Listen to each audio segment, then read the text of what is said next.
À mes yeux, Lille devait faire mieux que ce 1-1 face au Paris Saint-Germain. Vous allez me dire, en face, c'était le PSG, certes, mais 9 des 11 joueurs étaient des remplaçants. T'avais 3 jeunes alignés.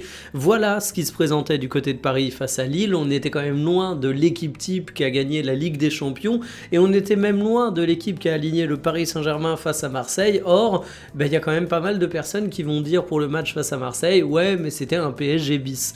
Je vous laisse juger les compositions.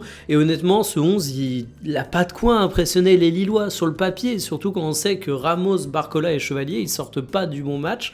Et t'as du talent du côté de Lille. Fernandez Pardo, il réussit pas tout au cours de sa rencontre, mais il malmène quand même Zahir Emery sur pas mal de rencontres, sur pas mal d'actions. Et puis t'as Boady au milieu de terrain qui confirme sa bonne forme et qui sort un match de patron. En fait, le problème des Lillois, je crois qu'il a été assez bien résumé par Bruno Genesio en conférence de presse d'après-match, c'est que ils ont manqué d'ambition. Si tu regardes les statistiques, tout le match a été dominé par Paris, les buts attendus, les tirs cadrés, la possession.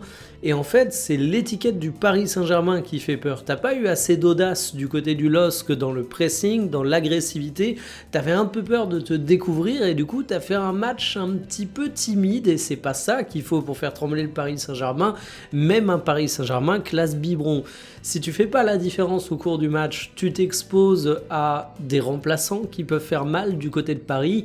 Et l'entrée de Nuno Mendes a été assez spectaculaire en la matière. Alors certes, les Lillois vont décrocher un match nul grâce à Ethan Mbappé, mais ils avaient matière à faire mieux que ça.